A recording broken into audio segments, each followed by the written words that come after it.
Rais wa Jamhuri ya Muungano wa Tanzania ambaye hakuweza kujumuika nasi leo kutokana na majukumu mengine ya kitaifa yanayomkabili, lakini kwa kuzingatia uzito wa jambo hili ameona ni vema akanituma kumwakilisha katika makumbukizi ya mpendwa wetu na kiongozi wetu hayati Dr. John Pombe Magufuli, aliyekuwa rais wa 5 wa Jamhuri ya Muungano wa Tanzania, ambaye alifariki dunia tarehe kama ya leo mwaka 2021.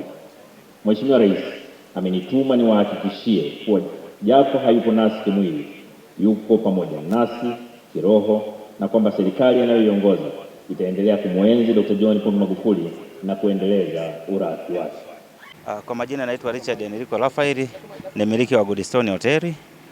Mimi ujio wangu leo kwenye kumbukizi ya hayati John Pombe Magufuli, kwa mimi nilipenda sana salifa zake za hapa kazi tu, na mimi ndio pekee ambaye niliweza kumuelewa, na hata wakati ametutoka niliumia sana. Ndio maana nimeweza kushiriki kwenye kumbukizi hii ya miaka 5 ya kumwenzi Daktari John Pombe Magufuli. Mimi nilichojifunza ni kama jinsi alivyokuwa akihimiza upande wa kumwamini, kumtanguliza Mwenyezi Mungu, na ndio maana hata leo kwenye hotuba wameweza kuenzi maneno yake.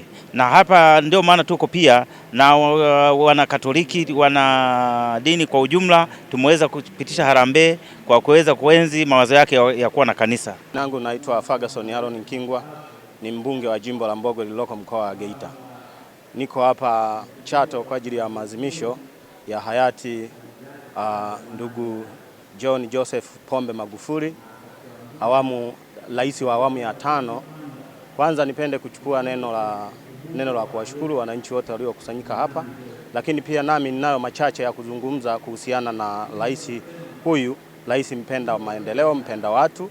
Kwanza ninachojivunia kwa rais wetu ambaye ni John Joseph Magufuli, moja ni pamoja na ujenzi wa ile daraja la Busisi lenye kilomita 3.4 ambao ni zaidi ya bilioni 700 zilienda kukaa pale. Kwa hiyo watu wa kanda ya Ziwa, na mimi nikiwa mbunge wa kanda ya Ziwa, kiukweli ninamshukuru sana rais huyu, kwa sababu haikuwa rahisi kwamba leo tungelikuwa na daraja la Busisi, lakini ipo miradi mingi aliyoiacha, na nishukuru rais wetu wa Jamhuri ya Muungano wa Tanzania Daktari Samia Suluhu Hassan, kwa sababu miradi yote aliyoiacha hayati John Joseph Magufuli ameimaliza kwa wakati na kwa uzuri zaidi. Kwa majina naitwa Messi Chengula, balozi wa amani, pia katibu mahusiano, kamati mahusiano, shirikisho la wachimba madini Tanzania. Nimekuwa muumini kuhudhuria kila mwaka katika misa takatifu ya kumwombea hayati Daktari John Joseph Pombe Magufuli. Kwa kweli kila siku ninaona kuna mabadiliko makubwa na mwitikio mkubwa wa watu kuendelea kujitokeza katika misa hii. Ninaamini nakoendelea baadaye inaweza kawa ni ya kitaifa. Ni jambo la kuipongeza familia pamoja na wanachato kwa ujumla ambao wameona ni vema kila mwaka kuliandaa hili jambo, na kila mwaka linazidi kuwa na mvuto. Kama unavyoona leo tulikuwa na rais wa Zanzibar, tulikuwa na makamu wa rais wa Jamhuri ya Muungano wa Tanzania. Kwa hiyo hili jambo linatuonyesha na linaonyesha kwamba kumbe ukifanya kitu kikubwa duniani, hata kama haupo, utaendelea kuenziwa. Kwani ni wangapi wamepita? Kwa nini leo hii ukiangalia ni maelfu ya watu waliohudhuria Chato kwa ajili ya misa takatifu ya hayati Daktari John Joseph Pombe Magufuli yetu, aliyekuwa rais wa awamu ya 5 John Pombe Magufuli. Huyu mimi kwangu alikuwa ni kaka, alikuwa ni kiongozi, alikuwa ni mwalimu wangu katika siasa. Mimi licha ya kuwa mwanasiasa, lakini nilivutiwa sana katika uhai wake akiwa kiongozi. Tangu akiwa mbunge, tukiwa na jimbo moja la Chato, tukiwa na jimbo moja kutoka Biharamulo, baadaye tukiwa jimbo la Chato.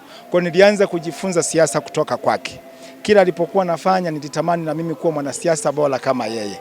Kwa hiyo matunda mnayoyaona haya mimi nikifanya kule Chato Kusini kwa niaba na Chato Kusini ni kwa sababu mwalimu wangu alikuwa ni yeye. Nimejifunza kikubwa kimoja ambacho mimi kwake nimeamua kukifanya. Ni hapa kazi tu. Mnapoona ninanunua mitambo ni kwa sababu nina mwanzilishi wa jimbo hili la Chato ambaye alikuwa ni rais wa awamu ya 5, kwa sababu yeye ametuasa kufanya kazi na kuwatumikia wananchi hasa wanyonge. Kwa hiyo mimi katika kujifunza siasa nilitamani sana niwe mwanasiasa kama yeye, nitakayekuwa na majibu kwa wananchi. Lakini pia niendelee kushukuru serikali yetu ya awamu ya 6 ya Daktari Samia. Kwa kweli alipoishia ndugu yetu na rais wetu wa awamu ya 5, yeye mama ametimiza, ametekeleza miradi yote, amekamilisha. Kwa hiyo sisi kwetu kama wanachato tunashukuru sana. Kwa rais wa awamu ya 5 aliacha miradi mingi Chato, lakini rais wa awamu ya 6 Daktari Samia mama yetu mpendwa ameikamilisha yote na kuanzisha miradi mpya. Kwa hiyo naishukuru sana serikali ya awamu ya 6 na kishukuru sana chama changu cha Mapinduzi. Kwa kweli falsafa zake tumeziishi na tumezitekeleza na tutaendelea kuziishi. Asanteni waandishi wa habari.